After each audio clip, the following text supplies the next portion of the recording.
Yes, good morning, everybody. Um, it's good to see you all here on the. It's quite some time since we had a meeting on the solar system on solar. I think with along with R, we had organized our last meeting, primarily concentrating on what are the benefits for rooftop. We had planned to introduce. Um,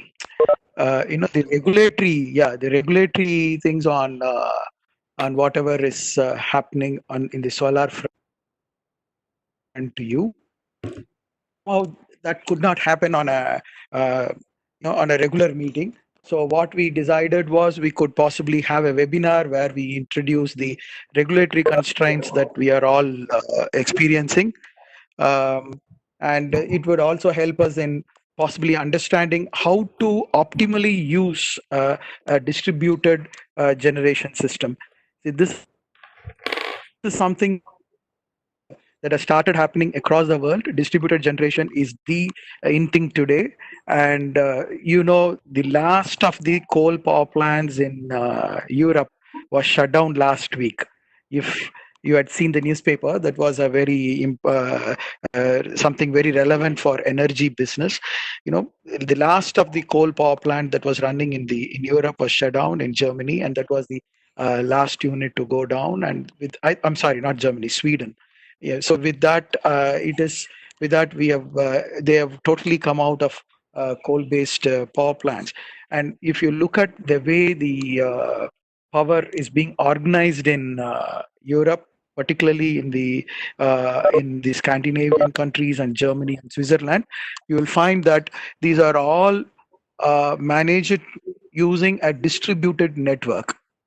A distributed network meaning a grid which is supported not just by large power plants, but distributed individual power plants like whatever you may have on your rooftops and such other things that are happening. And this kind of distributed generation comes in and supports the need of the entire state or country.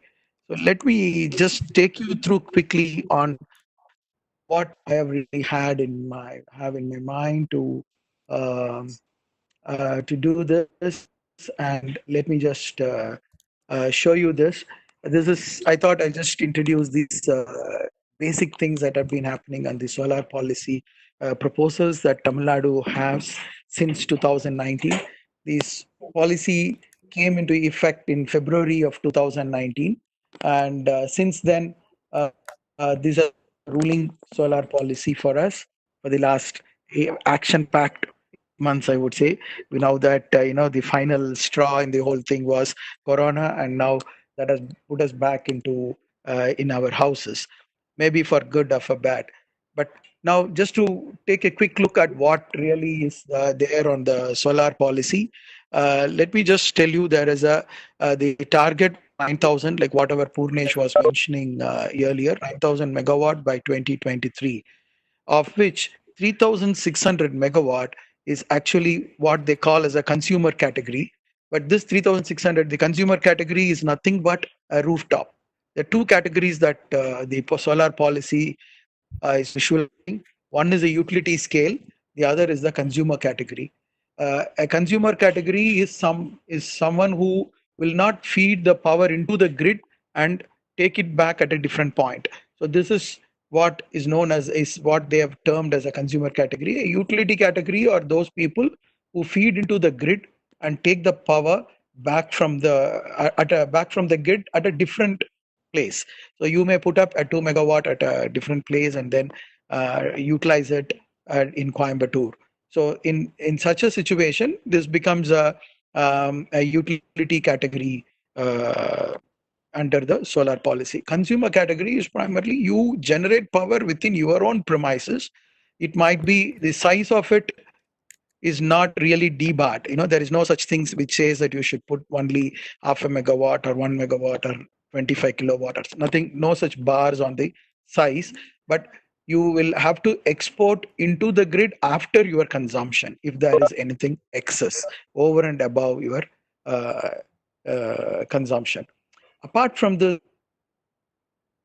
you also of ownership that is being introduced in the solar policy. The reason why I would like to mention this is because now this kind of a deferred ownership, which was not there, upfront ownership is something which is primarily what you might all do, just buy it outright. And deferred ownership looks at either under lease or performance based payments. Cases where they are suggesting you pay on a unit basis or cost per unit basis. So this becomes a deferred ownership, and now this is getting legitimized. So far this was not legitimized, and people were signing one-to-one contracts to give it a legitimate finish. But now this is being legitimized, and something called as a deferred ownership is built into the legal system now. So the other, and in case of an incentive from the solar policy, you find there is an electricity tax exemption that could that would be there for 2 years from the policy date.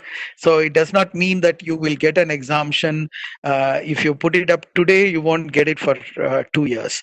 You will possibly get it for only 1 year. So this is valid only for 2 years from the policy date. And well, the policy also confirms that the capacity shall not exceed 100% of the connected load, and uh, which is also good. We will see in more detail when we go into the regulatory measures that has been said. New meters shall be installed within 3 weeks, and all new connections from now on, whatever get installed, that is now meaning February 2019, or rather the regulatory order which came in March 2019. So all new connections from that time onwards should be bidirectional, both LT, LT alone. Okay, what I mean is industry as well as residential or commercial, whatever be the category of your supply. So the distribution licensee shall update data online on generation. This is something which still I don't know whether Tangentco is doing it, but this is also put in place in the policy where it says the information should be transparent, and they should say at every distribution transformer level what is the total load, how much of this total load is being used by consumers for solar as well, so that they know whether the distribution transformer has any gap for effective use of exporting it back to the grid in case they produce more power. So this, because the transformer capacity also decides whether they will allow you to put up your solar rooftop or not. Now, this policy's effective date is 4 February 2019. From then onwards, of course, the once the policy was announced, it was only a matter of time for TNRC to put together a regulation, and this regulation came up on 25th March 2019. This is particularly made for LTE, low tension supplies. Of course, I think I would restrict myself to low tension category of consumers. You may have an LTE supply, be it at your home, be it at your multiple points in either industries or commercial establishments, whatever might be. For all these particular regulation is applicable. So now this is okay. This is applicable except huts and agricultural consumers. That's what it says.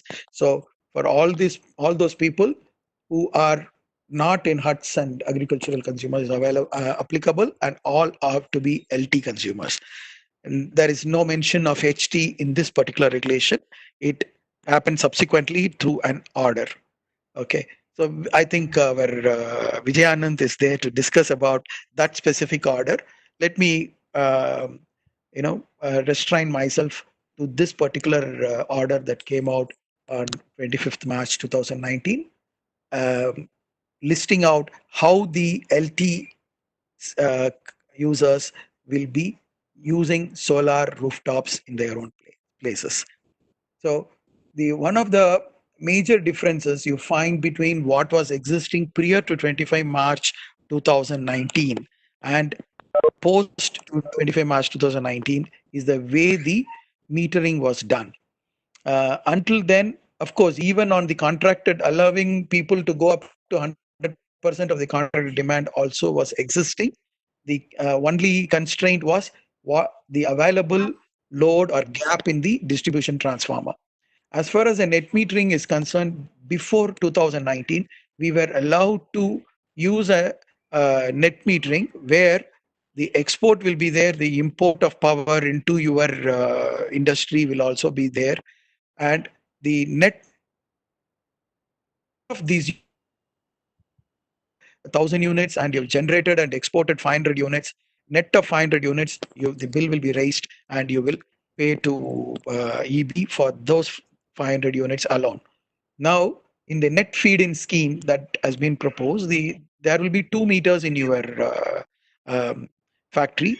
One to measure the solar. Both should be placed close to each other. That is how it has been designed. It has to be placed close to each other. And when a person comes in to take the reading, they will take the reading with from the solar meter as well as from the other meter. While the solar meter is a single side, single directional meter that would measure the capacity of your solar power, I mean, the amount of power that is fed by your solar power plant. While the other one will be a bidirectional meter, which will expect you to produce, expect you to get both the readings. One is get the amount of uh, the amount of power that sorry.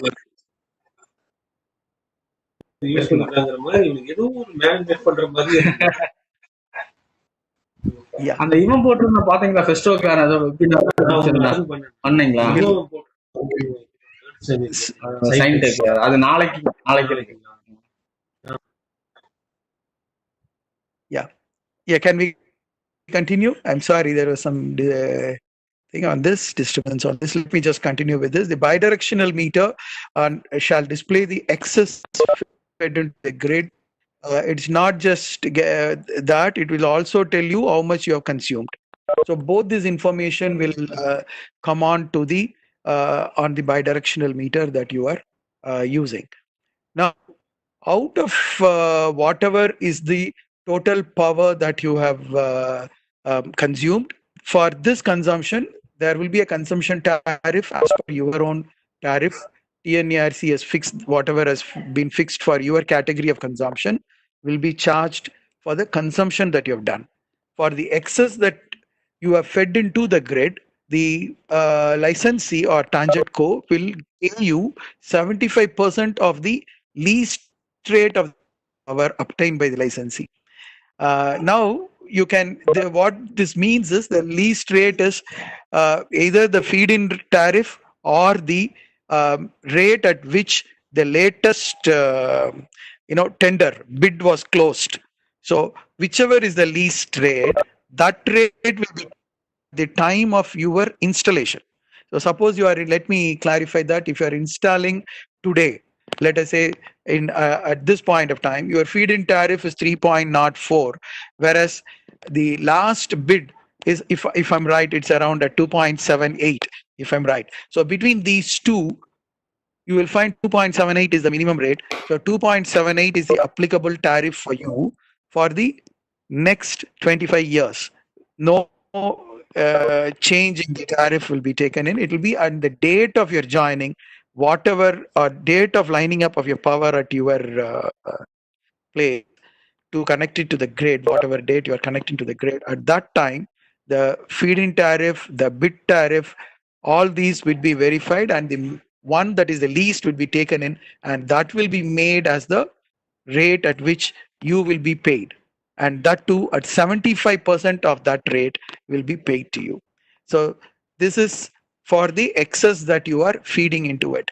Essentially, what it means is you are not supposed to, should not try feeding into the grid primarily. Maybe you should consume all your power by yourself. So the rate thus fixed is valid for 25 years. That's what I have said here. Shall ensure that the safety of the grid, of course, this is what you should do, in the sense that you should ensure the grid safety is taken care of. If there is, whether there is a grid failure or your system failure, it should quickly isolate itself. So that when I say grid failure, it could be for maintenance purposes if they bring the grid down, and or if it fails due to some other reason, then your solar power should not be supplying into the grid. You should be isolating yourself at that time. And if there is a solar failure also, then also you should be in a position to isolate yourself. So this is one of the important points you should take into consideration.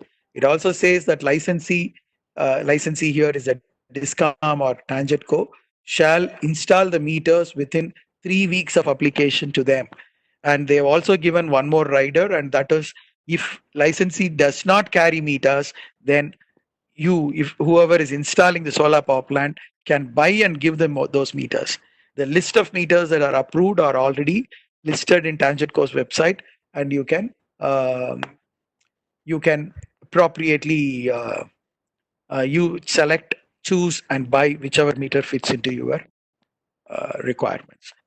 And well, you can't, of course, claim a renewable energy certificate. You can't say that I have producing solar power, therefore give me a renewable energy certificate. Your RE certificate is not, RE certificate will always go to the distribution license. Hope that point is clear. Of course, if you have questions, do send me to me in the chat. But let me just stop here for the on the LT side. I would possibly I will ask Vijayanand to take over from here and talk about the LT end of it. So Vijayanand, over to you from Orb Energy.